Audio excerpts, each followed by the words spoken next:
साख्त अथवा चिपे खाद्यान्न जो होते।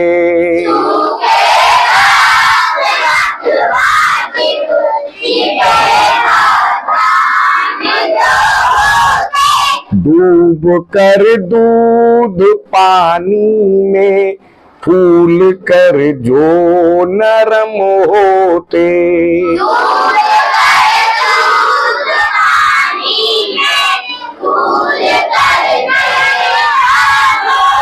ऐसे खाद्यान्नों में प्रोटीन पाया जाता है।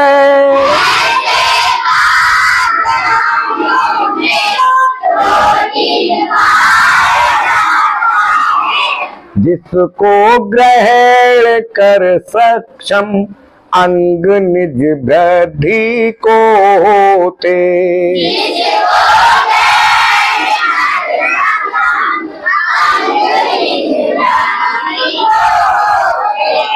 आप नीचे कुछ हमने इंग्लिश में लाइनें लिख दी हैं। इन इंग्लिश की लाइनों को पढ़ोगे, इनका मतलब बताओगे, फिर उससे मिलती जुलती लाइन इस कविता में लिखी हुई है, वो लाइन ढूंढकर हमें सुनाओगे।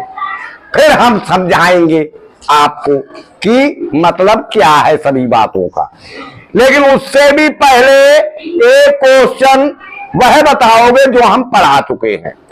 खड़े हो जाओ पीछे, बोलू। विच nutrient is called energy giving nutrient? Carbohydrate. तालियां।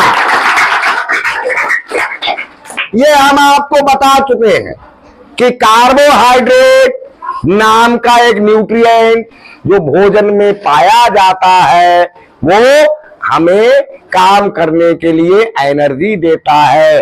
किन किन चीजों में पाया जाता है ये हम आपको बता चुके हैं। उसके ना होने से क्या क्या बीमारियां लग जाती हैं ये भी हम आपको बता चुके हैं।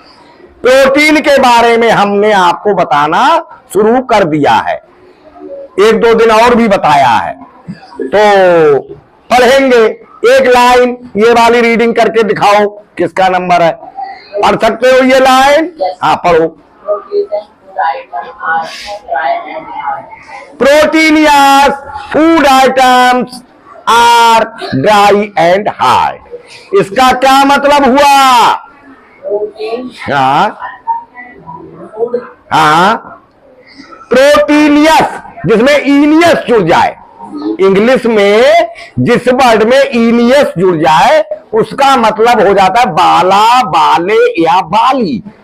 तो प्रोटीनियस यानी प्रोटीन वाली फूड आइटम्स, खाने की चीजें, आर है ड्राई एंड हार्ड, सूखी और सख्त या सूखी और कठोर। यानी प्रोटीन वाली खाने की चीजें सूखी और कठोर होती हैं।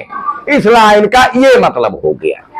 इस लाइन से मिली जुली कोई लाइन इस कविता में है? कौन सी? पहली गा के सुना सकते हो?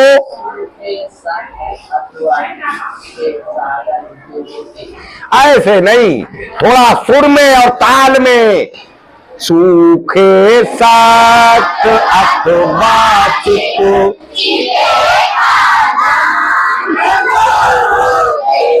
अब जैसे हमने कार्बोहाइड्रेट वाली चीजों की पहचान बताई थी वैसे ही प्रोटीन वाली चीजों की पहचान समझ लो।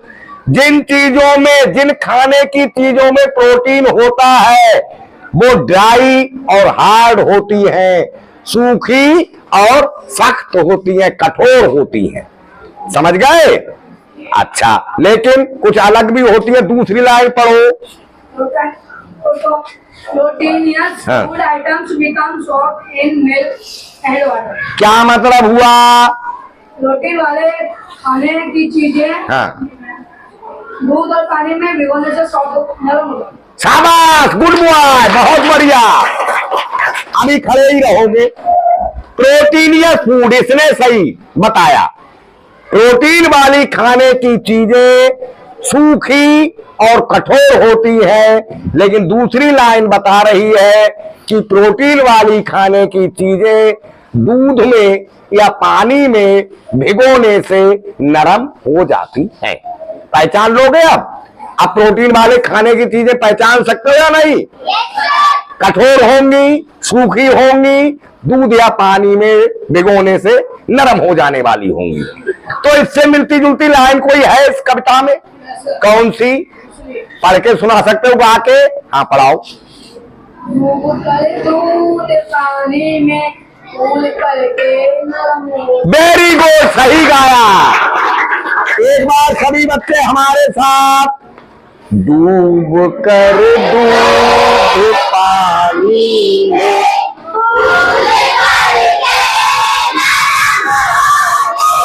अब प्रोटीन वाली खाने की चीजों की पहचान कर लोगे? सूखे होंगे, कठोर होंगे, दूध में या पानी में भीग कर नरम होने वाली होंगी जो चीजें, समझ लो उनमें प्रोटीन है। अच्छा, तीसरी लाइन पढ़िए भाई साहब।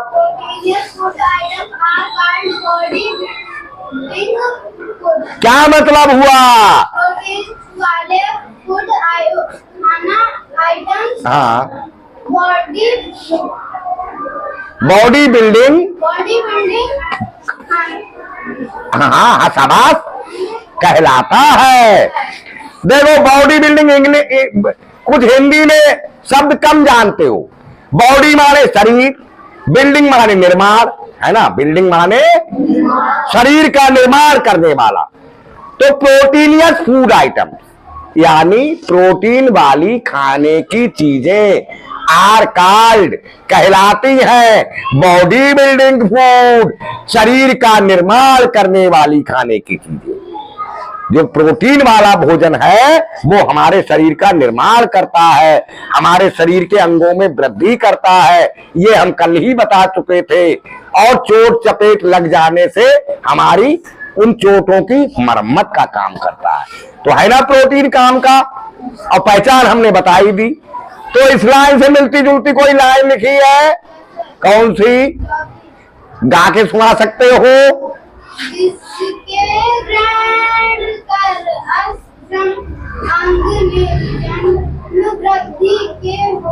चलो कोशिश करी, थोड़ी मेहनत करो, हिंदी भी पढ़ना सीखो। और तुमने सक्षम को अक्षम कर दिया। अक्षम का मतलब होता है असमर्थ, ना कर सकने वाला, और सक्षम का मतलब होता है समर्थ, यानी जो कर सकता है। अक्षम का मतलब जो नहीं कर सकता है। तुमने तो विलोम बोल दिया। फिर एक बार गाओगे हमारे साथ, जिसको गैर कर सक्षम अंग निज। तो कार्बोहाइड्रेट वाले भोजन के बारे में समझ चुके हो, प्रोटीन वाले के बारे में समझ चुके हो, पहचान समझ गए हो। तो फिर खड़े हो जाइए, कोई एक फूड आइटम बता दो जिसमें प्रोटीन पाया जाए। शाबाश, गुड बॉय। एक आप बता दीजिए। Correct answer. एक आप बता दीजिए। Correct answer. एक आप बता दीजिए। Correct answer. एक आप बता दीजिए। Correct answer. एक आप बता दो। Correct answer. एक आप बता दो। Correct answer. एक आप बता दो। Correct answer. Correct answer. दाल। Correct answer. Correct answer. Coconut. Correct answer. Correct answer. मूंगफली। Correct answer. पर बता दिया था किसी ने। Chole. Chole. Correct answer. Rajma. Correct answer. राजा। गाजर। प्रोटीन तो होता है उसमें, पर ज्यादा रिच नहीं है प्रोटीन। चलो खैर, करेक्ट आंसर। तो आप समझ गए? तो ध्यान रखेंगे भोजन करते समय कि आपके भोजन में कार्बोहाइड्रेट है या नहीं है। आपको लगे इसमें कार्बोहाइड्रेट नहीं है तो ऐसा भोजन मत करो। आपको लगे इसमें कार्बोहाइड्रेट और प्रोटीन नहीं है तो ऐसे भोजन से दूरी बना के रखो, क्योंकि ना तो वो आपको एनर्जी दे रहा है ना आपकी बॉडी स्ट्रॉन्ग कर रहा है। समझ गए? तो सभी बच्चे बॉडी बनाना तो चाहते हैं ना? तो हमारी सलाह है जो बच्चे बॉडी बनाना चाहते हैं वो दाल जरूर एक टाइम खाया करें। दाल, राजमा, छोले और ड्राई फ्रूट्स खाया करें तो आपकी बॉडी अपने आप मजबूत होने लगेगी। समझ गए? एक बार रीडिंग कर दो बस।